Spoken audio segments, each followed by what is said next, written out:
So there I was debating about colouring my hair and thinking, what colour should I do it? And I usually do something like a light golden brown or a light blonde, honey blonde or something. And this time I thought I'd go for a light golden brown. And of course, as you know, my hair is like a blondie grey. This was what it said.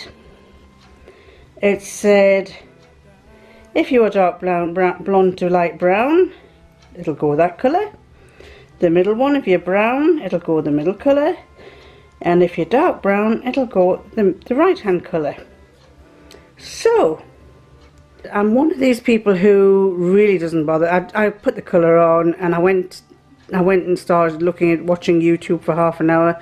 Had to leave it on for 30 minutes and then go and wash it off. And even then I didn't really look at it. Washed it off, put the towel on, still didn't look at it. Toweled it as dry as anything and then took the towel off, and I was quite surprised at what colour it turned out.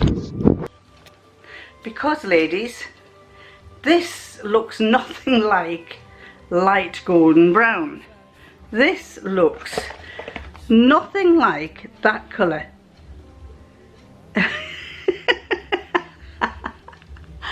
But I don't mind, because the first thing I said is, this was the colour my hair used to be before it went grey, and I'm not normally one for colouring my hair back to...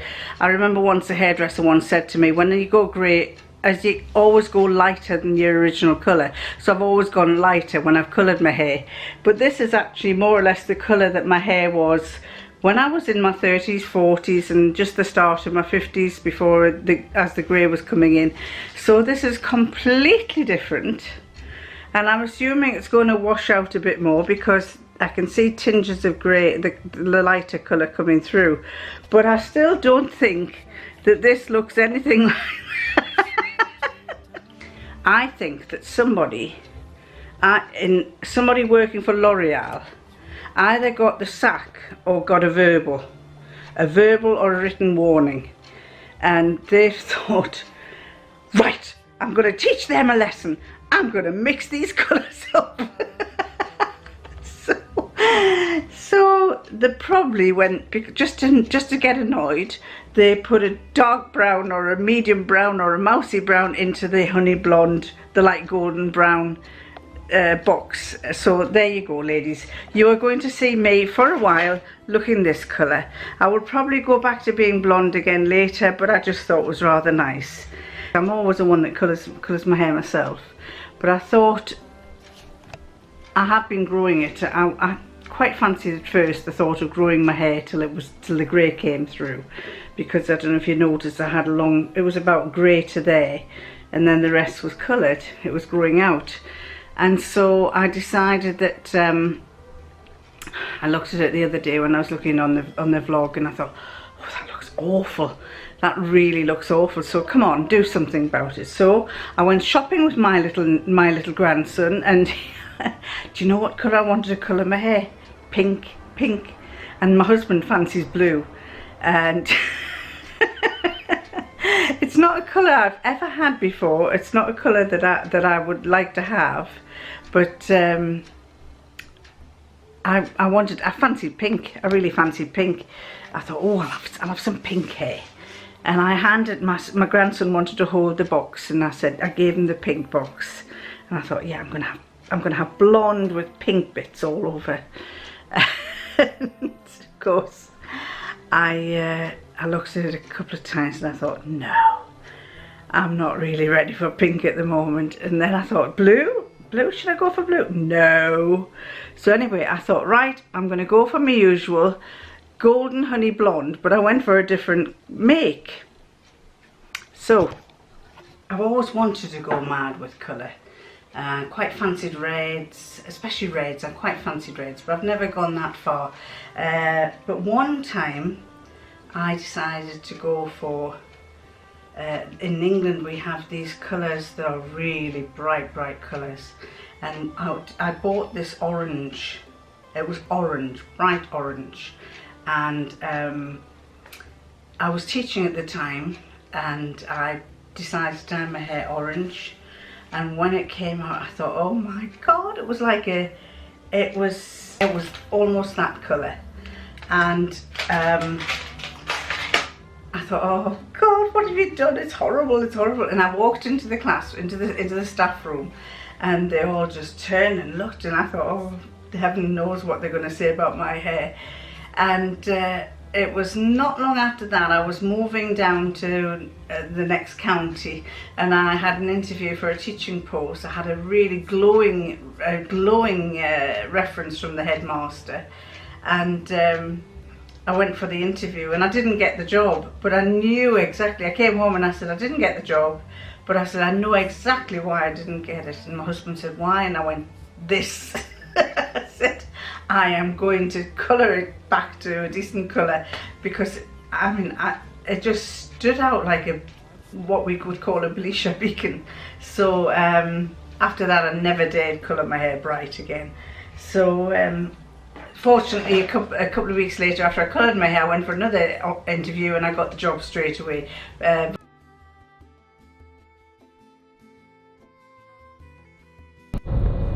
Hey Brian, we're on holiday!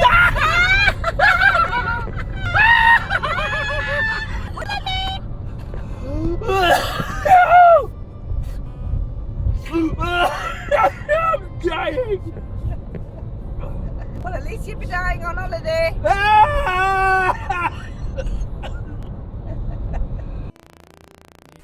Hi everybody, it's Micheline from michoumakes again. But basically, I'm back from holiday. We've had a wonderful holiday. We went back up to Northumberland, where, just to put you in the picture, my father and mother used to live in Northumberland in a little fishing village called Cresswell. And after my mum died first, and then my dad died, and we decided as a family, we're all spread out all over the place. I've got a sister in France, a brother in Canterbury, one daughter who lives down near Portsmouth. I've got a son who's in Newcastle, and other members of the family who live all over the country. One of them is constantly going to and fro to India. So we decided that what we would have would be a family gathering, and we basically rent several cottages that are fairly close to each other, and we all go and socialise together. We'll go to different places. For example, one day we went to Alnwick Castle. Another day we went, 2 days we took the kids to the beaches, Druridge Bay. Once was Druridge Bay, and the other one was at Alnmouth. And those of you who know Northumberland will know that Alnmouth Beach is absolutely beautiful, and so is Druridge Bay. What else did we do? We also went for a walk round the town, round Amble. Oh, and the kids went canoeing, which I wish I'd done, but I wish I'd gone canoeing, because there's nothing I love better than canoeing down a river, as you've seen from one of the videos in one of my previous vlogs.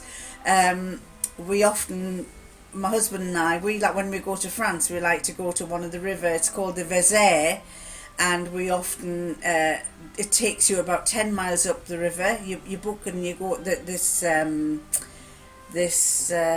transit van.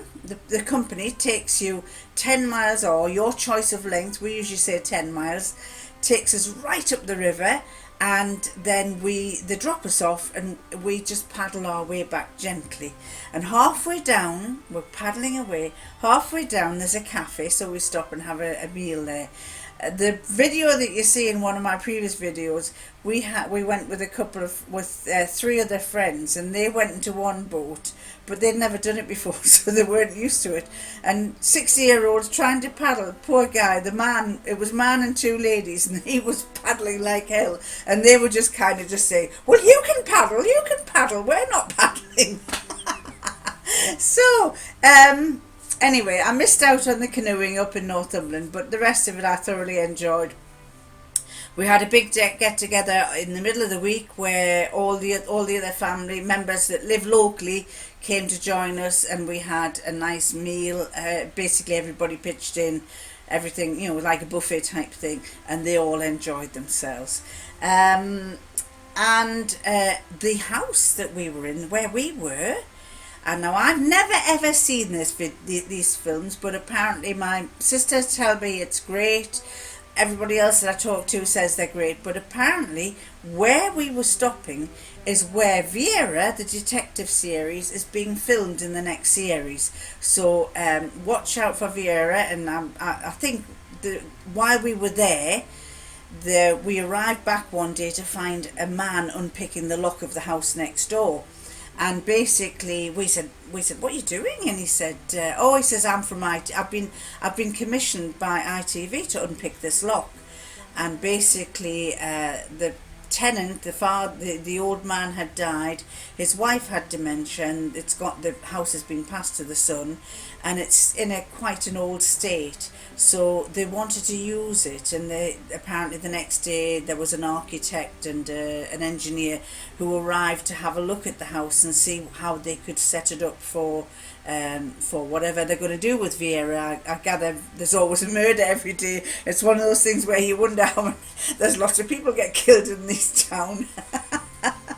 Anyway, so they came and checked out the house. They wandered around. I think the garden's a bit overgrown, so maybe that might be incorporated in it. But do watch out for it, for the new series of Vera. As I say, I'm going to have to start watching it because I don't know anything about it. But Brenda Blethyn is the lady who plays the part of Vera, and I gather it's a very popular film, drama series, detective drama series. So I'm sorry if the quality of this isn't very good. I'm actually at work. I've come to do some work while husband is entertaining grandchildren. We've still got the girls who are up from a place called Hazelmere, which is near Guildford. They're up for another week and a half, so we take turns. He's looking after them. He takes them all over the place, and today I've got lots of jobs to do. So in between, I thought I'd just have a quick word with you. Job this morning. I'm the one who knows how to engrave these cups. The bottom of the cups, they are massive cups. I've been doing it for God knows a number of years, and so I'm the one that has to do it. I hate the job. I shall not tell a lie. I hate doing them, but one can't turn business away, can one? We had absolutely glorious weather, and I think that topped it up for us. We all went away saying, oh, it's been absolutely fantastic. Great family get together, great weather, because last year we had nothing but rain. This time it was absolutely lovely, and what else? We were all wanting to go back again next year, so watch this space. It's a beautiful place. The town is called Amble. The funny thing is, the kids that lived in Amble years and years ago used to go to school with me, and we used to say, oh, you live in Amble, it's a horrible place, it's a dive of a place, it's awful. And our little mining town that we came from nearby was always considered to be better than Amble. But now I have to say that Amble has become a tourist area. It's absolutely wonderful. And of course you've got Warkworth Castle, you've got Alnwick Castle, you have Dunstanburgh Castle, you've got Lindisfarne. There's so many lovely things to see. And we actually saw some dolphins coming up in the water, you know, doing that. It was absolutely wonderful.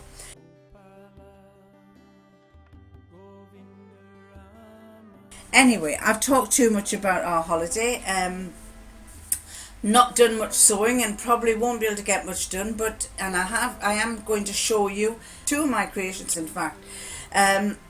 One of them is a pair of trousers, which I shall show you. I wore them on holiday. I'm wearing a nice chiffon-y type of see-through shirt. This is not made, this is bought, but it's a Primark.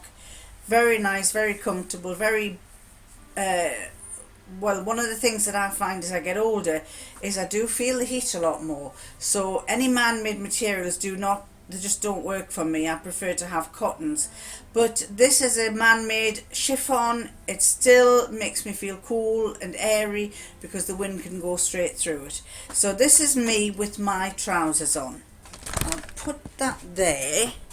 I'm going to put this here. Sorry, it's I'm in the showroom. I hope you can see me. I'll back off a bit.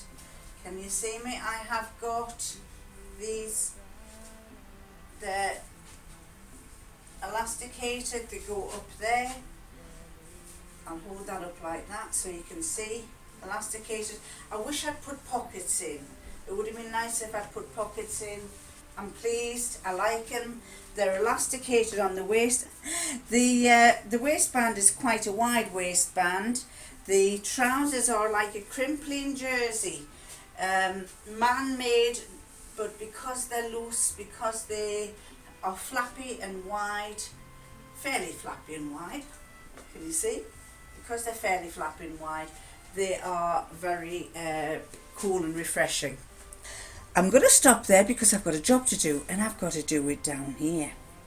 So excuse me while I'm going to laser a sign, 2 signs for people. So I'll get back to you in a minute. What I'm going to tell you about is I've made 2 pairs of trousers. One is from the Butterick. It's 6461.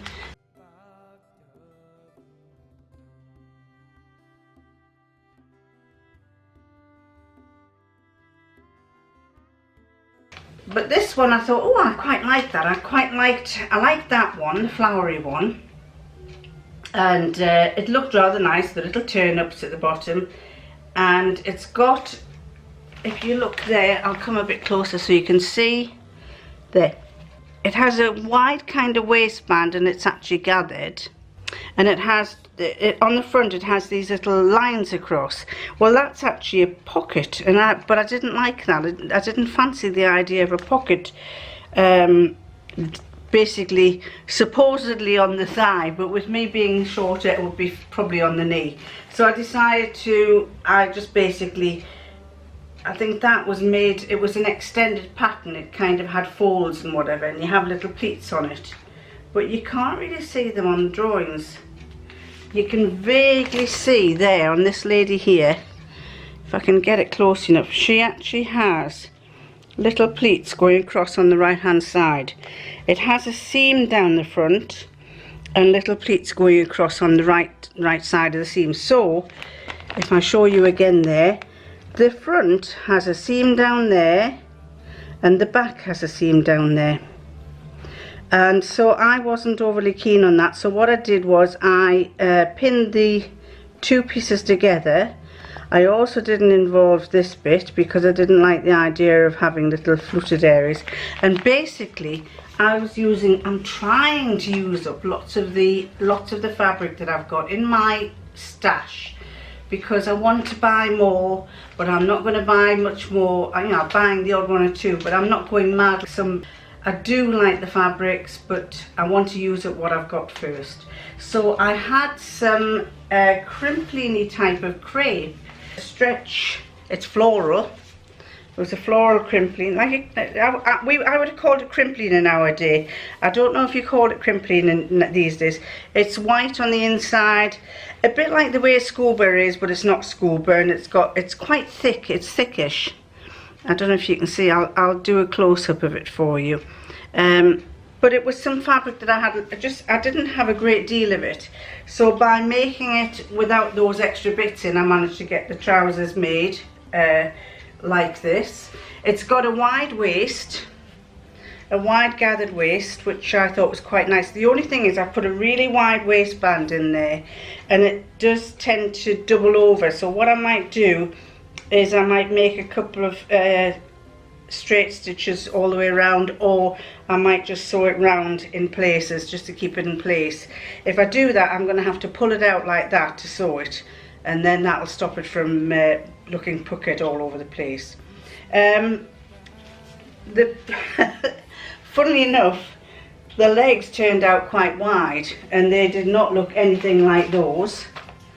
They didn't look anything like those, but I actually quite like the way they're wide. And this is a bit damp because it's just come out the washing machine. It's got to be dried off. But I've worn them a couple of times, and a few people have said that they like the look of them. They've admired them. And now the other one was, do you remember in, oh, I can't remember which vlog it was, but a few vlogs back, I showed you a charity shop purchase that I bought of a dress, and it was actually a low scoop dress with a high empire line, and it went right down to the floor. And I had it hung up over by my sewing machine, and I kept looking at it and walking past and thinking, well, what will I do with it? What will I do with it? What can I make? What can I make? And I even bought this with the intention of, I thought, oh, maybe I can combine this and make it the other bit into a skirt. But then I tried this on, and I don't know about you ladies, but since the menopause, I find it very uncomfortable wearing polyester too often. I've worn this today to work, and it's very warm today, and I keep getting really warm. I mean, I'm past the menopause, but I get really warm and stifly with it. And this is not very thick. It's a very thin jersey. By the way, this is one of my charity makes from a long dress. So I'll put you a link here or somewhere there to show you what it looked like. So I looked at that. I tried it on. I thought, oh golly, I feel really warm in it. So I haven't decided what I'm going to do with that. I may just use the fabric for something else. But I changed my mind on that. And then I happened to see where you could make trousers. And so I made some trousers. In fact, I made some palazzo trousers. And these are my palazzo trousers with wide legs, an elasticated waist, and really nice when you wear them. So I'll put a little video up and show you what that looks like. And same thing, I didn't have to do anything to the hem because that was the actual original hem. What I did, and I've got a little video where I show you what I did, but I basically cut this was from there, and because I'm fairly short, it goes right down. It just lands just above my ankles, and I just thought, right, I'm going to turn them into trousers. And so if you watch here, it'll show you how I did it.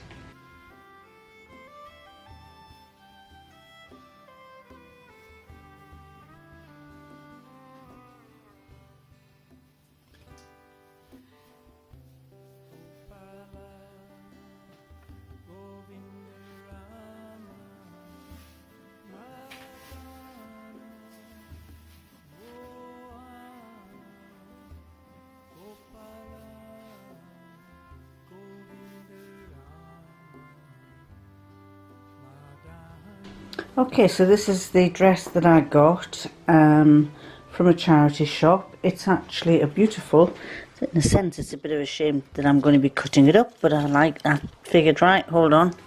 It's $4.49 and it's a Joanna Hope one. So I'm sorry folks, but if you'd got there before me and you were size 12, that would have been great, but unfortunately I'm going to be refashioning it.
So now I've zigzagged around there and I've left a little gap, and I'm going to put some elastic in the casing.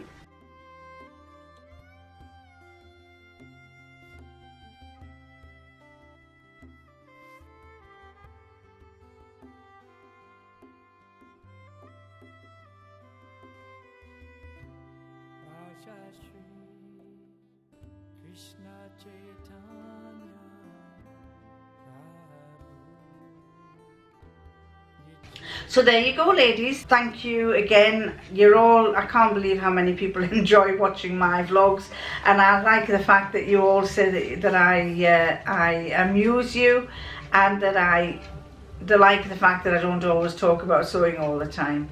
When I next see you with my dark brown hair, hopefully it will have faded a bit by then, and the sun might have bleached a bit more whiteness into it. But until then, catch you next time. Bye.